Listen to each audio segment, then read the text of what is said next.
Welcome to the Dean Blechman Show, live from Long Island. Free-flowing talk with a charismatic, down-to-earth host. Join Dean as he interviews and chats freely with his guests, ranging from superstar athletes to politicians, industry titans, and everyday folk with fascinating life stories.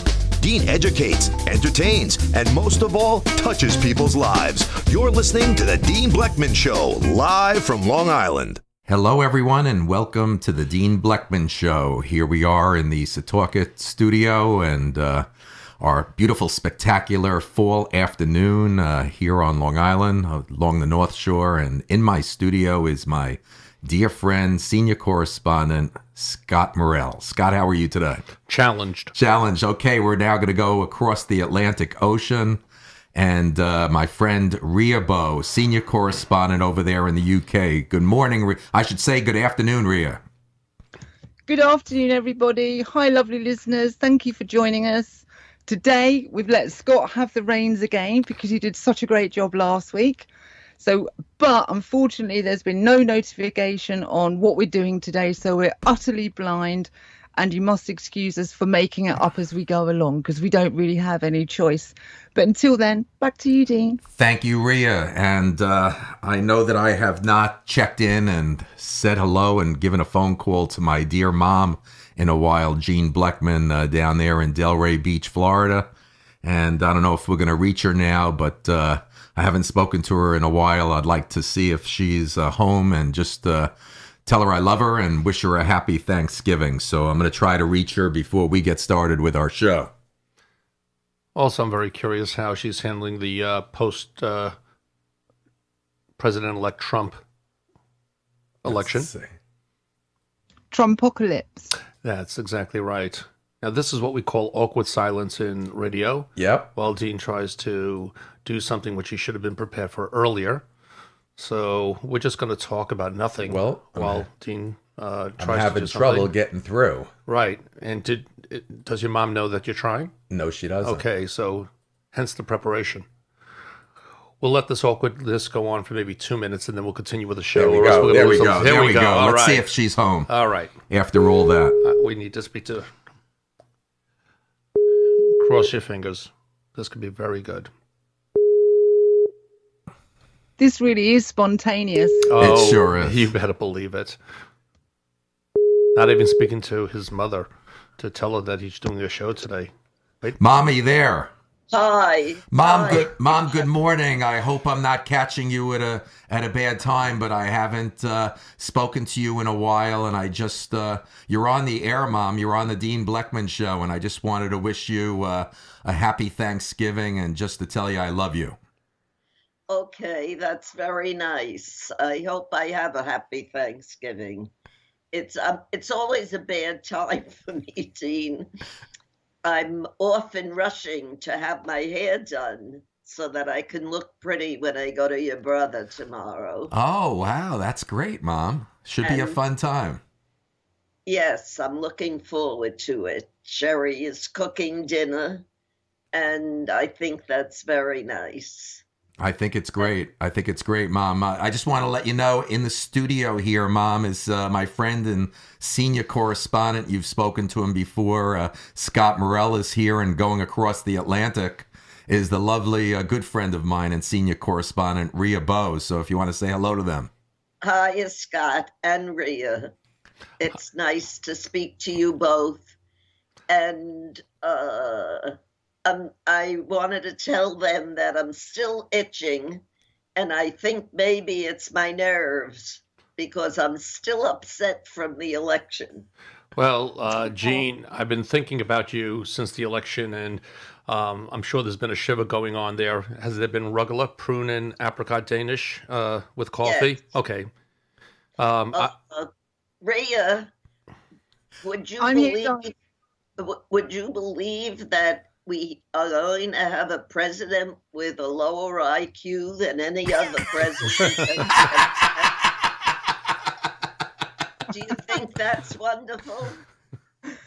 I think it's amazing. I know it's not what you wanted, but I guess it's tough. And I just hope your rash hasn't got any worse, Mrs. Blechman. Well, I worry about having a president without a brain. Mom, what do you think? What do you think of the president-elect? That he's starting to speak like a typical politician after his campaign and after he won. That it seems like what I'm talking about. And I think he's horrible. And how can his supporters be happy with him? Whatever he promised when he was campaigning, he's not doing. That's right. There's no more Mexican wall. There's nothing about Obamacare.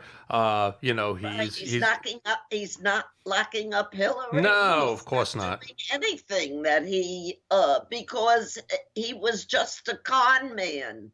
That's how he got elected. But a very skillful con man. We have to admit that. And yes, a con man without brains. Well, don't you need some kind of brains to be a con man? I mean, he is a qualified con man. I have to give him that. He is. He is. He's a master. He's been doing that for years, for 70 years. So he has one true talent. Let's give it up. He's qualified at that. Absolutely. Mama, I'm not happy. I know. I'm not happy with that kind of a person in any part of my life. Do you have a bomb shelter down there in Delray Beach at Boca Raton? Just, like within the first 100 days of his presidency? Have you thought about that? Thought about what? A bomb shelter? A bomb shelter, Mom. Scott. I don't know where there is a bomb Okay, shelter. ask the community about that. It might be important with his dealings with North Korea and Russia. I don't want to get you scared before Thanksgiving. I want you to be able to digest everything fine. But just put that in the back of your head while you're all having nice conversations tomorrow. Mama, are you happy to hear that he's decided not to further prosecute Hillary Clinton when he comes in office? I didn't expect him to, Dean. I didn't expect him to, because I feel that he created all the badness about Hillary. She is not so bad at all.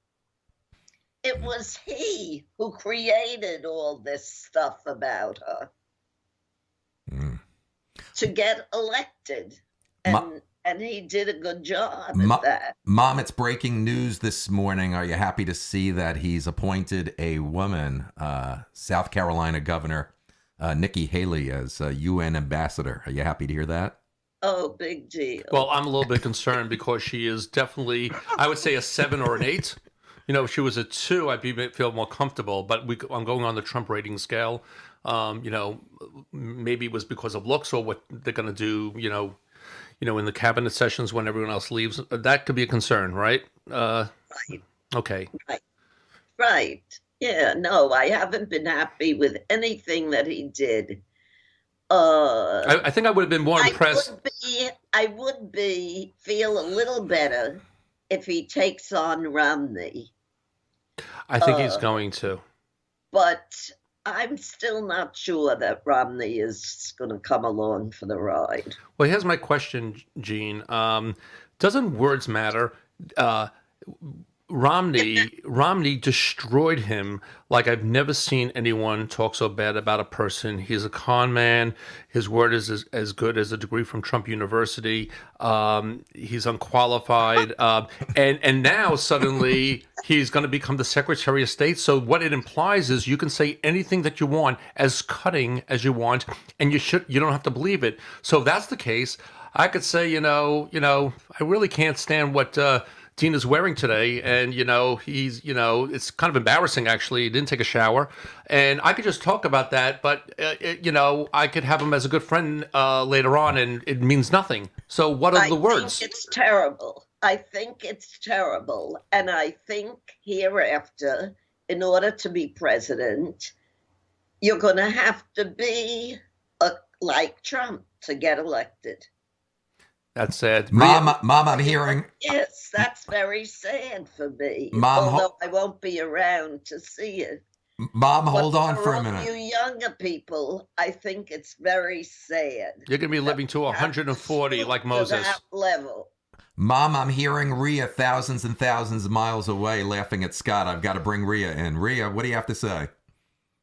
I think it might be a good idea for the people that are disappointed, like you, Mrs. Blechman, as a go-to standpoint to cope with it, is to turn to drink. Oh, I drink already, so But she's talking about in the morning. You normally have I a 4 have to o'clock. drink to live because Trump isn't the only bad thing in life. I find most people are con people, and I find it very difficult to deal with life altogether. I hear I mean, here I am at Harbor's Edge, where when you call up, they say, life is beautiful at Harbor's Edge.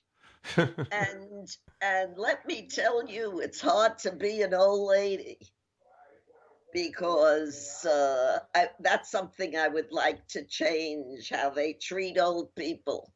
Well, Mom, listen, Yeah.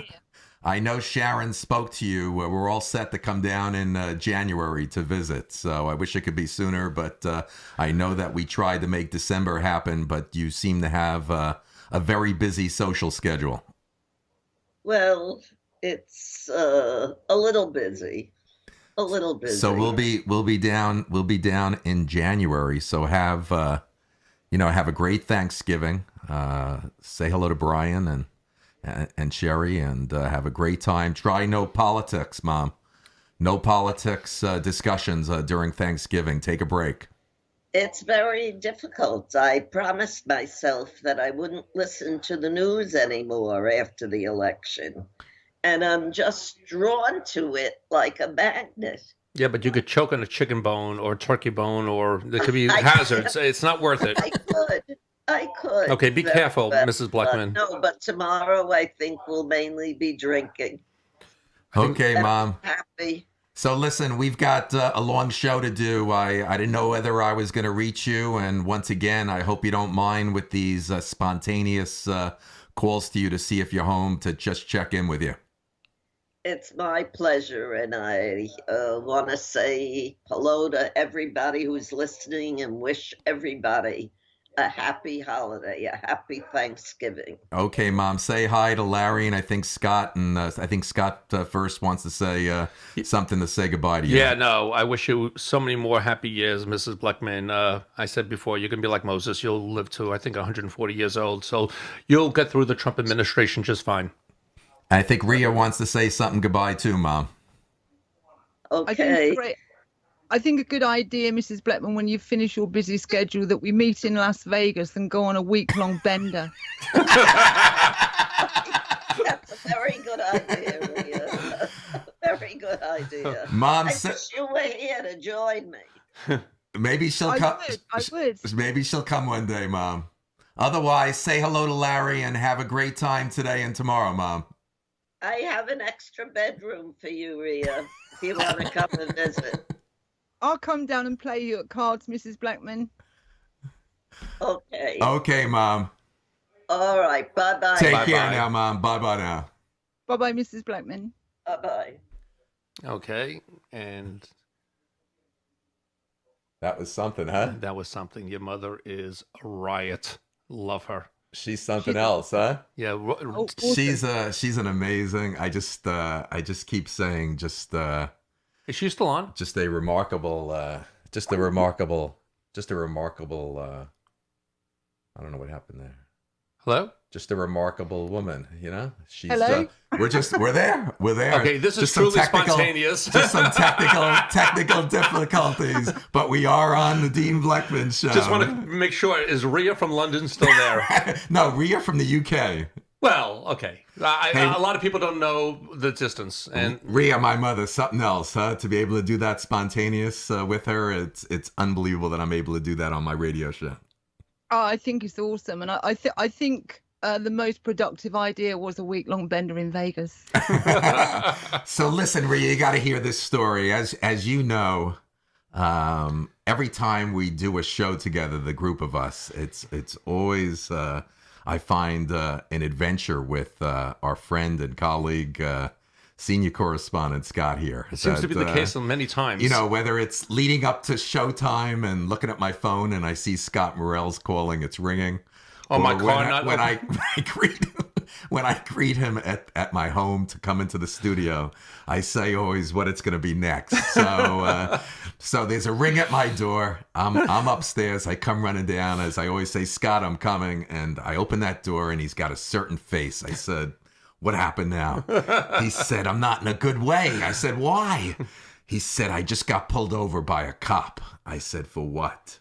And it sounded like a mobile device, holding a mobile device. And I'm gonna let Scott's having a difficult time getting on track today, but we're gonna have some humor today. But Scott, you got to tell this story about that you were coming from Long Island City, right? And before you tell this story, I just want to let you know that it's not policy of the Jean Blechman Show. It's not one of those perks where you can submit a reimbursement for a traffic violation and put it towards your expense account. Okay. Rhea also serves as chief financial officer and auditor for the show, and I don't think she's going to allow it either, right, Rhea? No, as the CFO, the only time that's permitted is if you're a proven bad boy, Scott. So, Scott, you got to walk through Rhea and I in the audience how this morning happened. You're coming from Long Island City. How far were you from home, from your apartment? I was around 3 minutes from my apartment. Before I'm getting on the LIE, a cop pulls me over. I have no idea what he's doing. I'm going literally 6 miles an hour. And he says, "Can I have your license?" "Yes." "What's the problem?" "Well, you're on the phone." I said, "No, I'm not on the phone."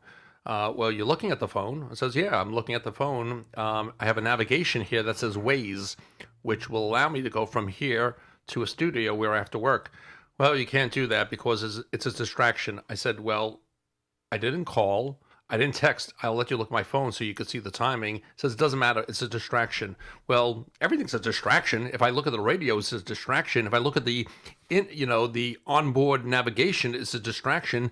If I'm turning my head to speak to my daughter, it's a distraction. I mean, where is the line of a distraction?" So anyway, he goes to his car, and then 5 minutes late just walks out and says, "Pay this in 15 days or send it in within 15 days. I go, "What is it?" Violation for a phone. I look at the ticket and it says electronic device. I look in the back. I have no idea because on the front, it doesn't say electronic device. It says, cell phone, speeding, things like that, driving and texting. I don't qualify for any of those things. So I call up my attorney. That cost me $150, along with a $138 fee, but my concern... You're not getting it back. No. And he recommended that he has two attorneys that work on this for a living to get rid of the points, and he has a system. So I'm waiting to hear from him later on. So that's how my day started. Every time I come to Dean's studio, there's something that happens. There's always something. What is it? Always something. Rhea, what I told Scott that I do, if that was to happen to me, which was my advice to him, is right away, don't try to resist. Talk your way out right away. I'm sorry, officer. Made a mistake. Shouldn't have done it. And he's better off with that type of approach. But I would think, Rhea, you over there in the UK with your charm and your beauty and your smile, that you probably you probably never get tickets. I can get away with them, actually. Do they give a lot of tickets out in the UK with those bobby sticks, those dangerous bobby sticks? Yeah. No, I don't even know if they carry. No, they probably do. They're probably spiky now. I don't know. But obviously the cops don't carry guns. But it's more in phases. 1 minute they're never there, and then the next minute they're really there. So it goes in phases, really. But on the whole, I think there's so few of them, it seems, that no, it's not really a problem. And you got to use your charm, Scott. I try to. You know what I normally do? I normally say I'm guilty. And you know what? I have a friend that is in the NYPD. I could have used his name, but he told me to sit in the car, and with all these things going on with the police, and they're all on guard justifiably, I didn't want to get out of the car, and he did it so fast. I thought he'd give me a warning. It just was so fast. Listen, if I'm driving 25 over the limit, okay, I deserve it. If I'm weaving, but I really wasn't. When I'm thinking about a phone, I'm thinking about calling or texting, not looking at a navigation. It just got me all for tumbled. Rhea, the way I know Scott, my prediction is that when that window went down, when he put his window down, I'll bet you he got a little defensive and confrontational. That would be my bet. What do you think? I wouldn't be surprised. Well, that's really not nice, both of you. Normally, let me tell you how it really works. Normally, I say, sorry, officer, I'm guilty, because I know I'm guilty. Let's say I'm going too fast. Or it happened a few months ago where I did weave a little bit, and I gave a good reason, and he said, that's okay, we just want to make sure you're okay. This one, I didn't think it was guilty, because when you think of driving and texting and calling, that's different.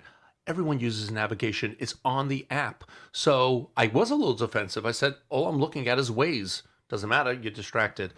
All right. So that's my story. What's the beauty of this show is that we have Rhea over in the UK, and we have the two different cultural worlds that we all live in here. And I really love her support. Thanks, Rhea. And I know Thanksgiving is not a big holiday over in the UK and in Europe, throughout Europe. And you know what it is here. It is very big and a tremendous tradition. I mean, we have loads of family just coming in later today. My kids, my mother-in-law is flying up. I've got a full household that's going to be in here. Sharon's cooking up a storm, tons of food through the weekend, and just a great family tradition. And also a lot of Rhea, I know you're not familiar with football, but a lot of football over the next Thanksgiving Day and through the weekend. That it's just a big holiday. And I want to wish all my listeners out there a very happy Thanksgiving, peace, and just a great family holiday. More appropriately, yesterday, Scott and Rhea did a great show. If any listeners haven't listened to it yet, perfect timing. Someone that dedicates his life, a great humanitarian. Rabbi Mendy Goldberg from Lubavitch, out on the East End, out in Coram. Just an incredible human being that welcomes everyone, all color, religion. Everybody's welcome. You don't necessarily have to be Jewish, into his synagogue, and personally dedicates. I've never met anyone that is, my mother would enjoy him. He's just a great humanitarian. And I think that's great, because you told me, I think yesterday after that you're going to be inviting Cleric Hassan Mohammed next week. and I really think that's wonderful, Dean. I love your approach, the way you're looking at things. It's just, you're so open-minded. It's great. And the timing, as I told you, around the Thanksgiving holiday. Football is a major tradition on Thanksgiving, a lot of football, and through the weekend. That this evening, a great show I'm going to be doing. That's going to be an annual show. As you know, my son Jared is a graduate, an 09 graduate of the University of Michigan. I lived vicariously through him, being a student at Michigan, University of Michigan, Ann Arbor.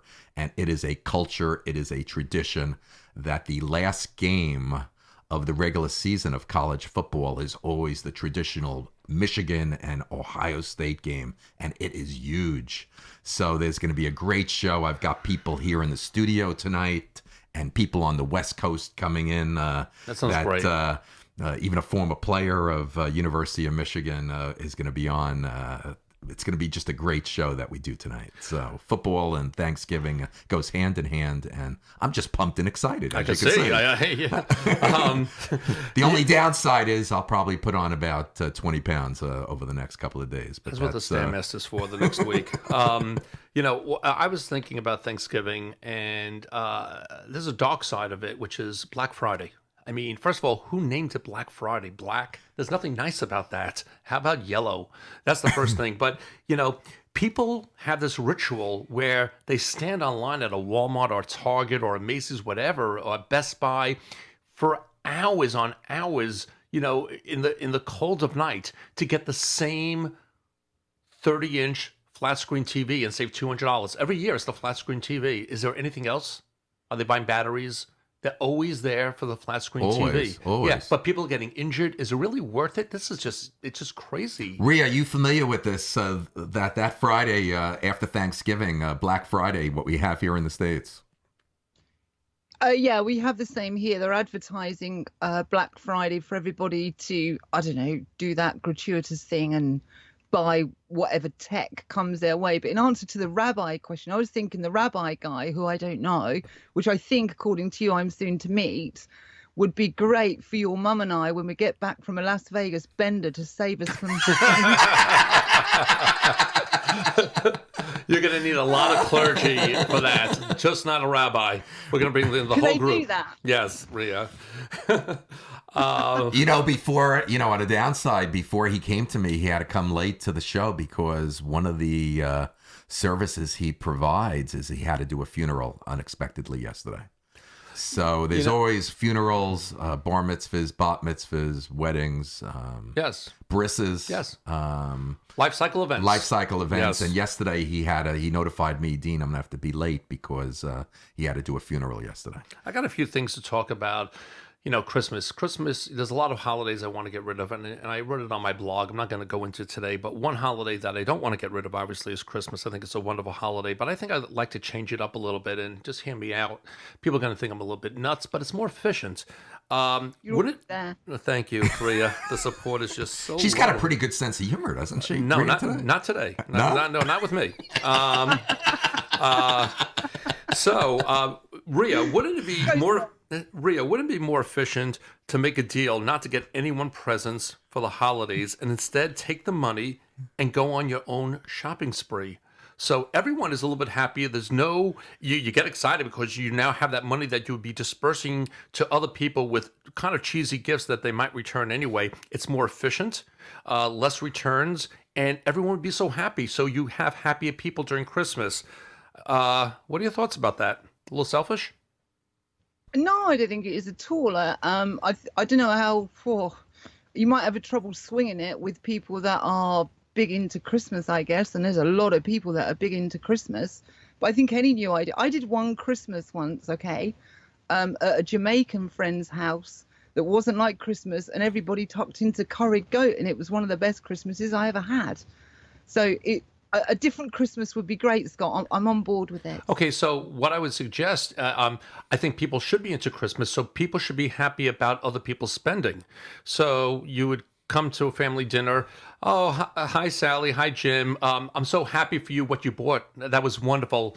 And the same would go the other way. So everyone's happy for each other. You're still exchanging pleasantries, but you're now more happy. And then you could talk about, I bought this beautiful scarf that I always wanted, this gorgeous Armani dress, instead of the tie and the fruit basket and all those things that no one really wants. Wouldn't that create a better Christmas dinner?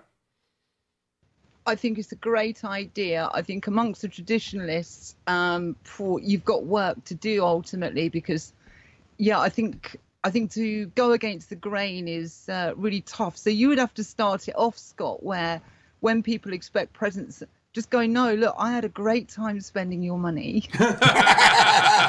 Well, this is what the Jean Blechman show is about, to start innovation and start people speaking about these things.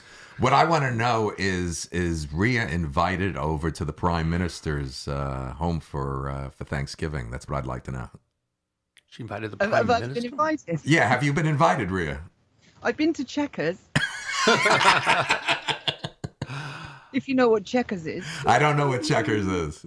Checkers is where the PM goes for the sort of country break, if you like. It's the state-owned PM holiday resort kind of thing. So, and it's used by, I don't know, them, the elite, the other people. So I've been there. That's the closest I've been. Rhea, are there strong winds coming across the Atlantic towards the UK? There's some static winds that I hear coming your way. Is that happening?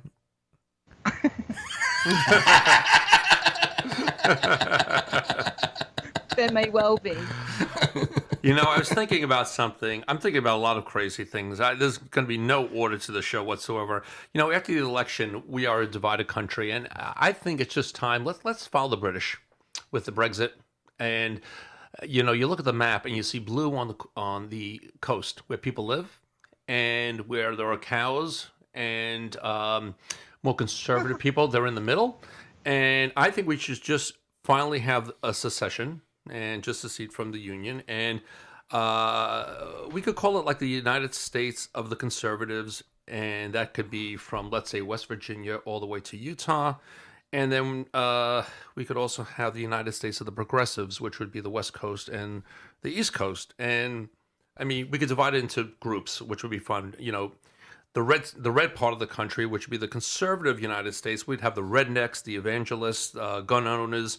And on the east side, like New York and the elite, as they call it, Los Angeles and Chicago. Chicago would be a problem, though, because it would be smack in the middle of the red. We would have to create some sort of, almost like Berlin, like a fly-in where you could get in because you can't just drive through the red states. But the elite of the United States of progressives would be, you know, people with bow ties, Jews, Asians, Muslims, and transvestites. And I actually, to settle once a year, could you imagine a Super Bowl that had, you know, the United States of the progressives and the United States of the conservatives? Wouldn't that be an unbelievable ratings thing? That would be an unbelievable ratings thing. And Scott. I think everyone would be happy. Rhea, what do you think of that, what Scott just said? I think Scott's on form, Dean. I mean, he's ripping the place up. Go, Scott. Thank you. I got more. You know, I was thinking about just a few things about PC and things like that. Like, I remember I used to go to Hong Kong a lot, Dean, and you're relatively my age. Didn't we used to say we're going to the Orient? Rhea, I'm glad he said I'm relatively his age. That was nice of Scott. I'm trying to kiss. That was diplomatic. I'm trying to kiss ass to him right now. I'm still not. I want more muffins. The show's still not paying him back for that. It's not working. Traffic ticket. Right. How about attorney's fees? Attorney's fees. Why do you know? Like, didn't we used to say we're going to the Orient? Do you remember that? You can't say Orient or Oriental anymore. You understand that? That's a bad word. It's like a lot of times I'll say, and I'm not thinking about racism whatsoever. I'll say, you know, this is ridiculous. Let's call a spade, and then people will look at me. Are you talking about black people? I says, no, you stop it. It's a term of art. I mean, I think we're getting overly sensitive. Scott, you're a much worldly traveler than I haven't been to the Orient yet. See, you said it. I'm more of a worldly Caribbean traveler. Well, I might be going there in a month, but you should have said the Far East. The Far East. I'm actually offended. Also, you know, things like the PC is killing me, Rhea. Like the Secret Service. Is there anything secret about the service? I mean, you see them, you see that little thing in their air. Why do they call them like the Secret Service and like the Defense Department? What a lame name. You want to be strong? Let's call them the Badass Military Department. I mean, I think you mentioned Secret Service. Yes. Did you read the other day what it's costing this country to protect President-elect Trump every day? Did you catch that? $1 million. Unbelievable. Rhea, did you catch that? I'm thinking, is that all? I'm sure they can do better than that. I was shocked. Rhea, by the way, I don't hear those winds coming through anymore over to the UK. It sounds much better. But can you believe that? It's costing this country $1 million a day to protect. Oh, they make it up as they go along. You don't believe it's that much? Well, I just think they just throw a number at the wall and see if it will stick. That was unbelievable when I heard that. You know, I saw a poll just recently on PolitiFact, and it was divided into 6 parts between Trump and Clinton. It was true, mostly true, predominantly true, then predominantly false, mostly false, and false. And I'm looking at it, and I'm saying, how could they subdivide true and false into so many categories? So then I looked at it, and they had, let's say it was Clinton. How many times she's mostly true? And it was like, let's say, I'm just making up a number, I don't remember, 34%. How many times was she mostly false? 15%. Now, if you think about it, how do you decide the statement if it falls into mostly true or mostly false? Isn't it the same as a weatherman saying it's partly cloudy or partly sunny? You know, it's the same thing. So how could you have a different statistic? Rhea, do you understand what I'm saying? I do kind of understand what you're saying, but are you referring to the polls that predicted the outcome? No, because none of them did. I'm discussing the amount of times each one tells the truth, partly the truth, almost the truth, and false. And this subdivision, it makes no sense, because if I say something that's half false, is it mostly false or mostly true? Which part of the statistic or the pie does it go to? Do you hear that? I do. I guess if we was going to break it down, it would be sort of an intensity rating, if you like. And I think the world of truth, I don't really know where that is anyway. So I need to pick up the phone and go, hello, help me. I don't know what's going on. Okay. That's where I am. Scott, do you know the truth if it come up and did a thing to them? Scott, did you with my rabbi friend yesterday, Rabbi Mendy Goldberg? I brought up to him that one of my favorite stand-up old-time comedians, Jackie Mason. I knew you were going to say that. Did you know that he was a ordained rabbi? Yes, he also called my mom for a date when she was 18 years old. Really? Yes. Called mom for a date. And my grandparents said, it's Jackie. Wow. They went on it for a date, and that was it. And then when she went to the Broadway show, World's According to Me, she went backstage, says, remember me, Rosalie? Maybe. I thought you did. Maybe I did. Maybe I saw you. I don't know if I saw you. Had no clue. Unbelievable. He was so good. Called mom. Wow. Your mom was, may she rest in peace. Yeah. She was beautiful, stunning, just an incredible woman. Thank mom. you. Really, it'll be a tough Thanksgiving this year Jackie, without her. But I'm sure it will be. Jackie Mason, I'll never forget, he said you imitate him good. He had to give up being an ordained rabbi because he told his family he had to make a living. That's right. And, he was equal. I mean, he stereotypes everyone, and no one seemed to mind. We didn't have our backs up against the wall back then. You had George Carlin, you had him. I think there's, I harken back to those days. I think they were better than today. That humor was great. Jackie Mason, whenever you attended a show with him, one-on-one show, there were more non-Jews in his audience than Jews. Of course. They loved him. They loved him. They loved him. Rhea, you familiar with Jackie Mason, the comedian? No, not a clue. Oh, funny. I don't know if she would enjoy the humor, but he did go to London for a show. I'm going to send it to you, Rhea. It's like Monty Python. What's your equivalent to? Do you have more politically correct humor now compared to what it was back then? Oh, goodness. Well, it was mainstream media. I hear a hurricane. It sounds like a hurricane's now coming to the UK. Batten up those hatches. Batten up the hatches. Okay, Monty Python changed mainstream media forever, and the alternative media became the mainstream. So, we have lots of it. One of my comedians, your side, that I like is Bill Hicks. Okay, just so you know, we this is not really Rhea's issue with the wind back there. This is an effect to give the audience the appearance how far she really is. Very far. It's a special effect, and Dean, phenomenal how you've done that. You've come a long way from just emailing to creating sound effects. Unbelievable. It's great. Do you know how far she is? How many miles she is, Scott? I would think you would know that. How far? I'm going to guess. How far from Setauket to the United Kingdom? I think I have a better idea from Long Island City, but okay, I'll round it out by 12 miles. I would say like 4,200. Rhea, is there a number? Rhea, there? how about you? What do you think? Yeah, I'm about the same number, somewhere there. All right. Wow. Okay. All right. Okay. Rhea, when you go shopping and you're checking out, let's say it's a grocery store, what's your conversation, if any, with the cashier? Depends how moody they are, really. On the whole. Rhea, your winds picked up to 130 miles an hour now. We've obviously got a technical problem, haven't we? No, it's not. Dean is having fun today. This is a show based on humor. Believe me, this is not contrived. This is real.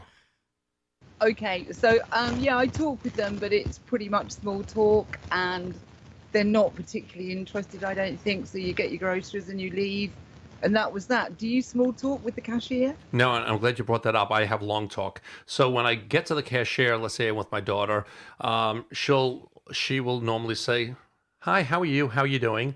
Well, I take everything literally. I'm actually not so good. I had a sore throat yesterday. I'm taking a throat lozenge. I stubbed my toe in the morning. By the way, this is my daughter Brooke. Back home, I have a great Maltese, Charlie. And I get into this long talk until she's looking at me in a strange way, and she starts to, beep, beep, beep, putting those things down. But I think, they'll either look at me a little strange, or they'll look at me and say, you know what, that person made my day because he actually engaged in not like, I'm okay, how are you doing? Okay, thanks. They hear that 1,000 times. Isn't it better to have long talk where they're not expecting it and then, put it back on them? That's what I like to do. Yeah, I don't have a problem with that as long as they don't report you to police and you get all funny. That's right. They think you're a stalker or something. That may be a concern in the world we live in, but I hope they don't look at you like that, Scott. Well, here's something even worse. When I go to a restaurant, and this could ruin anyone's dinner. When someone's coming over to me, they'll say, would you like tap water or sparkling water? And I'll just say sink. And they'll look at me and, what is that supposed to mean? I said, well, it's exactly what it means. You're going to take a pitcher, you're going to open the faucet from the sink, and you're going to put it in with ice, and you're going to pour it. That's where it's coming from. It's a sink. So I take it literally. And then the sommelier, the nicer the place, the better it is. So, you go to this really fancy restaurant. It could be Danielle's in the city. They bring this big leather book, oh God, every kind of wine from every region of the world, from $50 to $10,000. And have you made a selection, sir? And I'll say, yes. What do you have in the Manischewitz selection? And then they'll look at me, and remember, they're supposed to know everything. And I'm not quite sure. Let me just go back and let me take a look what we have in the cellar. And they'll go back and they say, we have that out of stock. Can you tell me more about it? And I'll say, it's a wonderful sweet wine. It's from the Catskill region. It's vintage 2017. It opens up with a corkscrew, a twist off cap. And I'm really surprised that you don't have it in such a fine restaurant. They will look at me like you will not believe. And hopefully I get my meal without a little bit of drool and spit in it. Wow. Yeah. Ooh. Wow. But you know what? They actually like it. They actually like the sink water and that, because people are so stuffy in there. Oh, yes, I'll have this. Make them feel like they're there, that they're human beings. Have a little fun with them. And at the end of the day, they'll even go with it. They'll say, yes, we don't have that, but we have Kedem. Would Kedem be good? The rabbi, you bring up wine, the rabbi graciously and humbly invited Sharon and I to join his family to pick a Friday night for Shabbat dinner to celebrate Shabbat Friday night with his family. And we're going to do that. We're going to pick a Friday probably in January. But you mentioned wines. Gotta be careful. He mentioned that when I come to his home, I've got to bring a kosher wine. And right. I don't drink kosher wine too frequently, so I'm curious to see too much sugar? What the selection is. What he thinks there's some good kosher wines. He asked me what I like, and he's going to have some kosher red wine for me. I'm curious to see.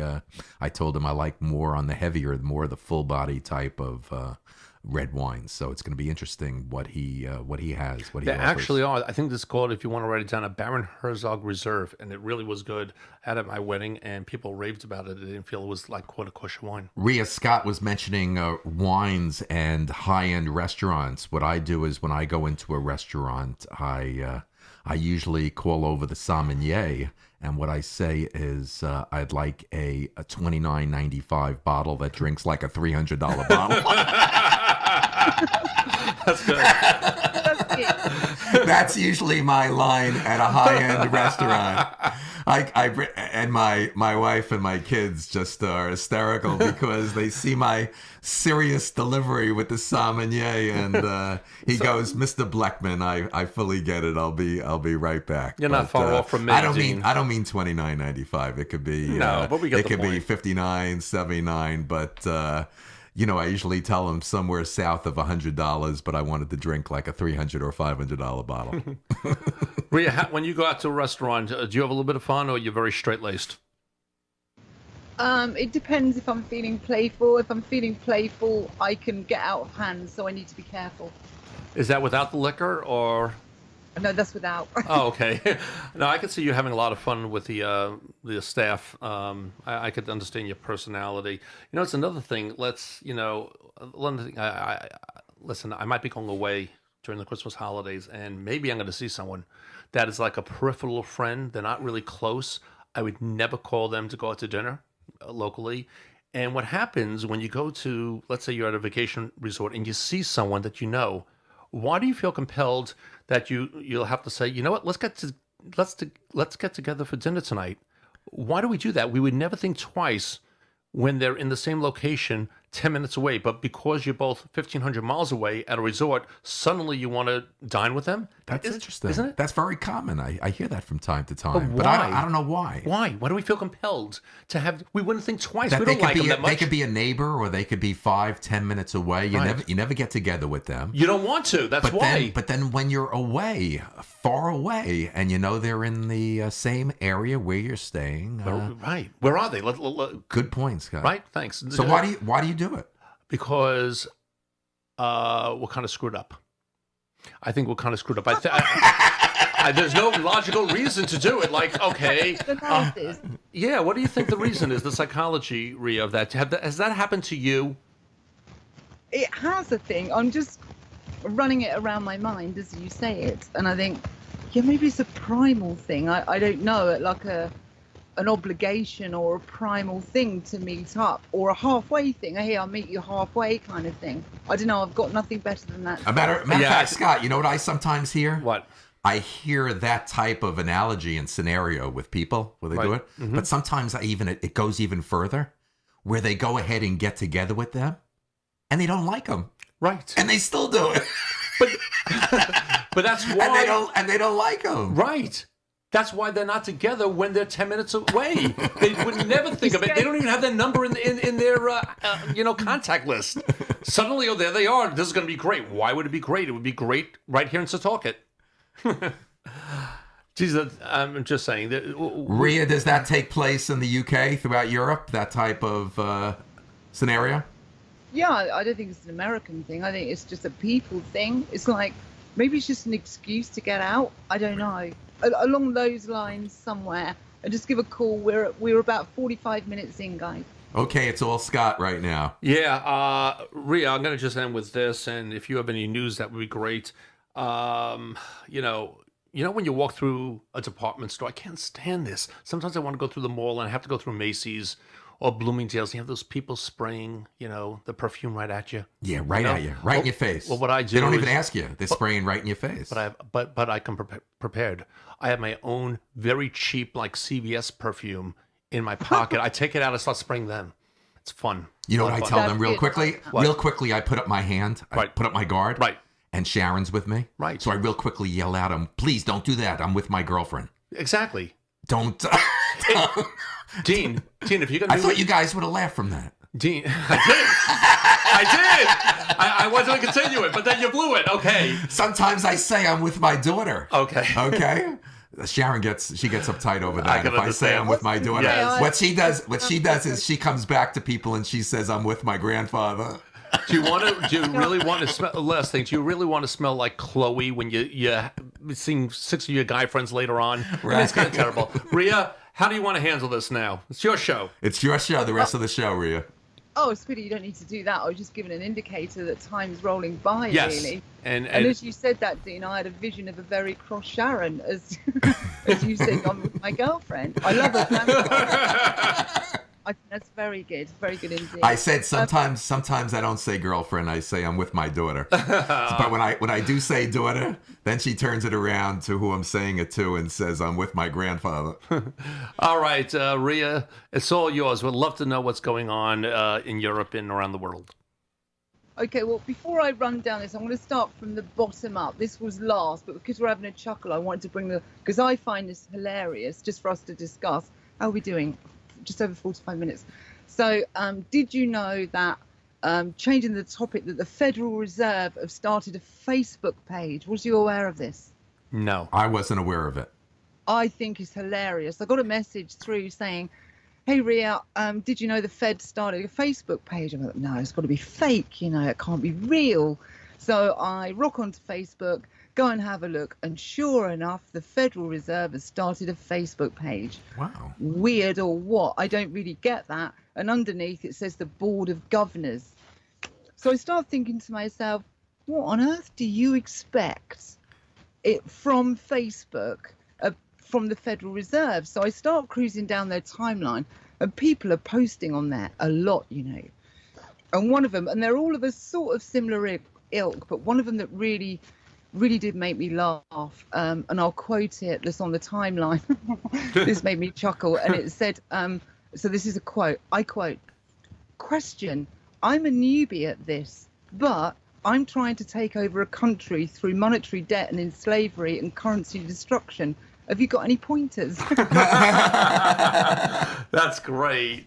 You know, Yeah, and what's more, it had thousands and thousands of likes. What were they thinking, guys? What were they thinking? but wouldn't it be funny if you actually posted a picture of like your own underground printing press of dollar bills? That could you'll either get locked up or a lot of chuckles as well. I thought it was hilarious because a lot of people follow the Fed, and I'm thinking, why on earth would they do that? And then I suddenly thought, oh, it's probably a honeypot or something. But the Fed have a Facebook page. Hilarious. Very Okay, I'll funny. whip down the news and I'll stop to see if you want to jump in between each one because we've got a few minutes. JP Morgan are fined again $264 million for a pay-to-play scam with Asia Pacific.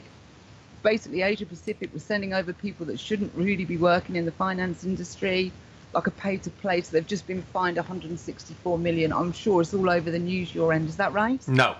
I haven't. That was a rhetorical question. I have not heard it myself. She's laughing. I'm sure it's all over the news. No, you couldn't find it in the New York Times. Nowhere. Okay, so VW cut 30,000 jobs. You knew that. I know that one. Okay, India are in turmoil because they've stopped making the large banknotes, which has instantly created a black market. So India's kind of, you think there's 15, 20 million Americans, there's 1.2 billion Indians, and they've just stopped making these banknotes, and the whole place is in turmoil. So they're having a nightmare withdrawing this cash. So moving on, the DOJ fines Denver Sheriff Department $10,000 for not employing legal aliens. Yeah, I thought that was quite interesting. Moving on, 2 stories from Germany. This is a bit serious, but I'm going to do it anyway, which is a bit of a shame, but, you know, it's all kind of quite interesting. There's a court case. Hold on, Dean. Lower that sound effect with the hurricane, please. Okay. Okay. So, We're in the eye of the storm now. Let's go. Right. So we're in Germany, and there's a German court case was heard at the beginning of the week, and it's regarding Sharia law in Germany. So we're talking Germany and Sharia law. In 2014, 5 guys, Muslims, donned high-vis orange jackets, and on the back was written Sharia police. So they're rocking around a German city telling people you shouldn't be drinking alcohol, you shouldn't be partying till late, girls should stop wearing tight clothes and short skirts, and they're administrating their faith on the people. That was heard at the beginning of the week, and they were found not guilty of breaking any laws. And now there's a concern below the surface amongst the German sort of natives, for want of a better word, that other Sharia law high-vis wearing people are going to be turning up on the streets, which I find amazing. But there you go. So Germany's got their issue. Well, I like to comment on that. Why were they found not guilty? And what they're doing, it sounds like ISIS light. What is that about? Why were they found not guilty? Well, that's the argument, that you got 2 camps, one saying freedom of speech and the other saying, look, we have a culture here. So you've got this 2 sides. But because they've been found not guilty, if people wanted to do the same thing, they now know they're not breaking the law. So there are concerns that more people are going to turn up. Yeah, but Ria, I can't don a jacket saying Jewish FBI. It wouldn't work. No, okay, but that's what happened. Okay. So they've got to deal with it. But it's been heard. It's not like going to be. They were found not guilty of breaking any laws. Moving on, your guy, still in Germany, David Morgan from the US, who does the Morgan Report, who is an economist and a historic economist. The German government invited your guy over to speak with him to interpret what Trump's going to do. Okay. It turned out that David Morgan has found out from the Germans that the Germans are really worried about the US and NATO being on the west side of the Russian border, and they're really concerned that the Americans are going, well, the Russians are being aggressive. And they're going, what? So the Germans don't really want any more trouble. But as it turns out, it was passed at the beginning of the week that the full go-ahead has gone on to form an EU army. So there's now a new military force emerging in the world called the EU army. I heard about something like that. That's interesting. Yeah, there was talk, but now it has got the full approval and it's going ahead. A new army is about to emerge, or a military force, not about army, but military force. Coming back into the UK plans to buy $1 billion worth of Reaper drones from the US, I quote, to enforce peace. Wow. So they're buying the MQ-9 Reaper drone, which is larger, more lethal than the Predator drone. It carries Hellfire missiles, laser-guided bombs, and GPS tracking bombs in the name of enforcing peace. Nice. Over to the mainstream media, or what I call the lamestream media. You sound like Sean Hannity. Okay, yeah, I'm working on it. And so there's Rupert Murdoch, who owns News Corp, which has loads of outlets, put out their third quarter profits ending September, and they're $50 million down. And at this time last year, News Corp, Rupert Murdoch, was 190 million up.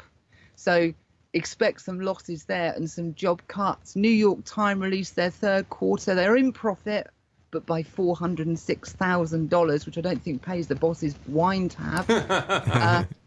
And this time last year, they were 9.4 million up. Wow. Wow. Yeah, right. So the media, the news outlet is changing before our eyes, and there is a battle between the mainstream media and the media. Yeah, it sounds like the eye of the storm might be getting worse. Yes. Okay. So and there's a battle between the alternative media and the mainstream media, which is escalating because the mainstream media are lent to the left, and they put all their eggs in the Hillary basket, and it doesn't look as though they even contemplated a plan B. So when a youngster goes from, say, a 20-year-old that's been on social media or whatever they're doing there and looks at the mainstream news, they feel as though they're being tricked, and it's bolstering the alternative media. So from there, the authorities have retaliated with censorship, where they're now doing fake news. So when you go to a site, they're going to say, right, this is fake news, and the two at the top of the hit list are Alex Jones and Breitbart. Wow. Mm-hmm. And which now is obviously presents a problem for the media, because Alex Jones has President-elect Trump's ear. So that's going to pick up in strength, this battle between alternative media and the mainstream media. They're talking about that a lot on CNN and other networks. I mean, and the question really is, where are you going to get, let's call it, I know you're saying tilted to the left, but these are professional journalists. At least you're getting some reasonable standards of journalism. Everyone is out there trying to find what kind of stories fits their philosophy and ideology. And oh, darling, it's like a weather channel. If you don't like the weather on one, you just go on another. Exactly. You know what I mean? But that's the point, and that creates the landscape for an escalation of conflict. So we could break that down all day, couldn't we? So I'm nearly done here. Let me finish. Mass surveillance law in the UK has just been passed, called the Investigatory Powers Bill, which has been slanged down to Snoopers 2 Charter, and is what that means now is the spy agencies, GCHQ, etc., are now forcing phone companies and websites to store all user data for 12 months. So if you get near anything, or if we get near anything, everything has to be stored, and they can now go in your email accounts with no warrant. So there you go, guys. There's a bit of news. Back to you, Dean. Thank you so much, Rhea. Appreciate it. Very informative. And I want to thank you again for having a great show. Scott, thank you very much for being here. I want to tell our listeners, please like us on Facebook. Don't forget to hit the subscribe button on the Dean Blechman Show's YouTube channel.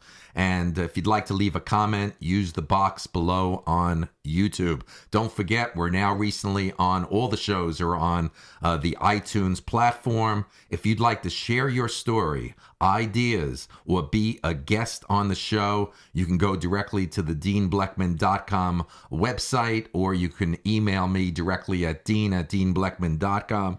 I would like to thank all my listeners for being with us today.